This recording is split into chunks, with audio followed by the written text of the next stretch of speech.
Assalamualaikum warahmatullahi wabarakatuh. Halo Sobat Ceria, perkenalkan nama saya Atika Halimah dengan NIM 2321800075 dari kelas 4B Program Studi Pendidikan Guru Sekolah Dasar Universitas Muhammadiyah Purworejo.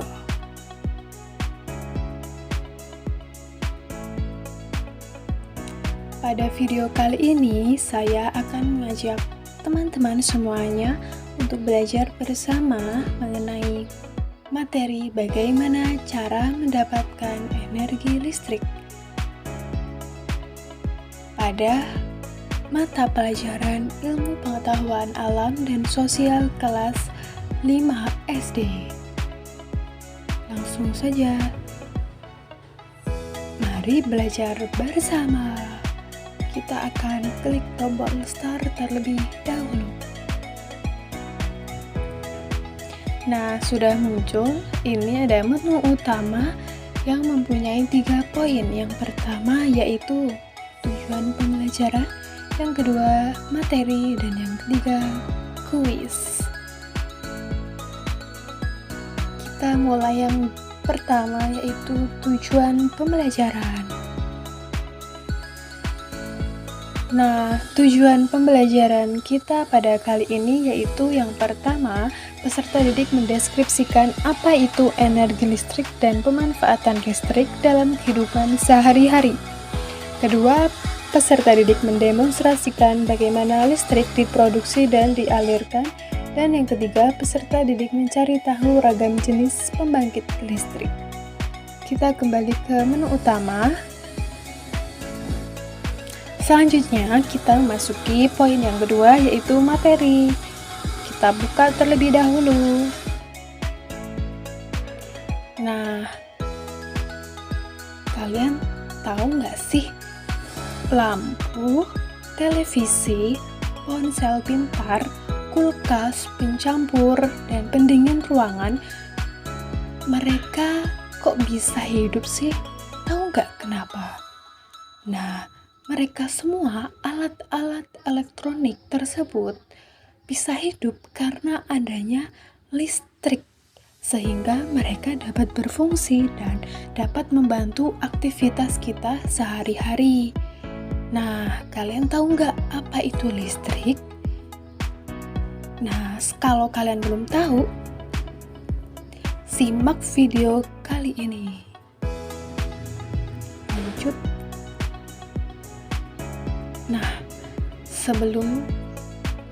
Yang pertama, kita akan belajar arus listrik dan sumber listrik. Arus listrik dihasilkan dari sumber listrik yang memiliki 2 kutub, yaitu kutub positif dan kutub negatif. Arus listrik dapat mengalir apabila ada beda potensial listrik di kedua kutub. Kutub positif memiliki potensial tinggi, kutub negatif memiliki potensial rendah. Jadi harus listrik mengalir dari kutub positif ke kutub negatif. Nah, sumber listrik itu apa aja sih teman-teman? Sumber listrik itu yang pertama ada baterai, yang kedua aki, ketiga generator, dan banyak lainnya. Lanjut, kita akan belajar penyaluran listrik. Kalian tahu nggak sih, kok bisa sih listrik yang ada di rumah kita itu bisa sampai di rumah kita? Nah, penyaluran listrik dari pembangkit listrik atau produksi listrik ke rumah kita itu melalui beberapa tahap. Yang pertama yaitu produksi listrik. Listrik dihasilkan di pembangkit listrik. Nah, pembangkit listrik itu ada banyak sekali. Nanti kita akan belajar di slide berikutnya. Kedua, peningkatan tegangan. Tegangan dinaikkan menggunakan transformator sehingga 500 kV agar lebih efisien dalam transmisi jarak jauh. Selanjutnya, transmisi listrik. Listrik bertegangan tinggi disalurkan melalui saluran udara tegangan ekstra tinggi atau biasa disebut sutet menuju gardu induk. Selanjutnya, penurunan tegangan. Di gardu induk, tegangan diturunkan menjadi 20 kV menggunakan transformator sebelum didistribusikan ke pelanggan. Dan yang terakhir, distribusi listrik. Listrik dialirkan melalui jaringan distribusi, lalu tegangannya diturunkan menjadi 220 V sebelum masuk ke rumah pelanggan. Nah, itulah step-step atau langkah-langkah bagaimana kok bisa listrik sampai di rumah kita. Selanjutnya kita akan belajar pembangkit listrik. Nah, di sini pembangkit listrik yang pertama yaitu pembangkit listrik tenaga surya atau biasa kita sebut PLTS. PLTS memanfaatkan sinar matahari yang ditangkap oleh panel surya untuk menghasilkan listrik. PLTS bersifat ramah lingkungan dan cocok untuk daerah dengan banyak sinar matahari. Contoh PLTS di Indonesia yaitu di PLTS Kupang berada di Provinsi NTT. Selanjutnya yaitu ada pembangkit listrik tenaga uap atau PLTU. PLTU menggunakan bahan bakar seperti batu bara atau minyak untuk memanaskan air sehingga menjadi uap. Nah, uap tersebut memutar turbin yang kemudian menghasilkan listrik. Nah, contoh PLTU di Indonesia yaitu salah satunya PLTU Suralaya yang berada di Provinsi Banten. Selanjutnya yaitu pembangkit listrik tenaga angin atau bisa disebut PLTB. PLTB menggunakan angin untuk memutar turbin. Nah, turbin akan menangkap angin dan mengubahnya menjadi energi mekanik, lalu generator mengubahnya menjadi listrik. Contoh PLTB di Indonesia yaitu PLTB Sidrap berada di Provinsi Sulawesi Selatan dan PLTB Tolo berada di Jeneponto. Selanjutnya ada pembangkit listrik tenaga air atau PLTA.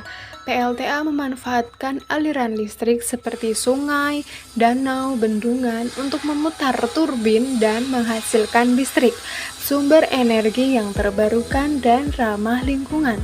Contoh dari PLTA sendiri yaitu PLTA Cirata berada di Provinsi Jawa Barat dan PLTA Koto Panjang berada di Provinsi Riau. Nah, pembahasan kita sudah selesai sampai di sini terlebih dahulu ya sahabat ceria. Sampai jumpa di materi berikutnya. Terima kasih. Selanjutnya kita kembali ke menu utama.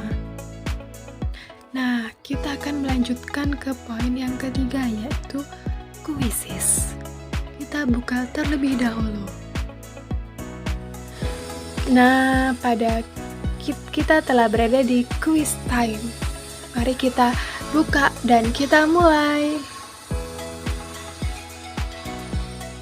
Nah, di sini sudah ada satu soal nih teman-teman. Mari kita kerjakan soal tersebut. Komponen utama dalam PLTB yang berfungsi mengubah energi angin menjadi energi listrik adalah A. Generator, B. Turbin, C. Boiler, D. Transformator. Kira-kira apa ya teman-teman? Jawabannya adalah B. Coba benar atau tidak ya? Yeay, jawaban benar. Next, selanjutnya. Soal yang kedua yaitu PLTA sangat bergantung pada A. Angin, B. Air, C. Uap, dan D. Gas. PLTA itu apa ya? Oh, PLTA itu pembangkit listrik tenaga air. Maka PLTA sangat bergantung pada air. Kita cek jawabannya benar atau tidak ya teman-teman. Yeay, jawabannya benar lagi. Next, soal yang terakhir. Panel surya dapat menghasilkan listrik karena A. energi panas menjadi listrik langsung. B. Mengubah energi cahaya matahari menjadi listrik. C. Menyimpan panas matahari untuk digunakan nanti. Dan D. Memanfaatkan tenaga angin yang bergerak di sekitarnya. Kira-kira apa ya? Dan jawabannya adalah B. Mari kita cek sama-sama. Yeay, jawabannya benar lagi. Good job. Oke, next. Nah, selesai sudah pembelajaran kali ini. Semoga bermanfaat bagi kita semua. See you next time, sahabat ceria. Thanks for watching. Jangan lupa subscribe dan ikuti terus video selanjutnya. Terima kasih.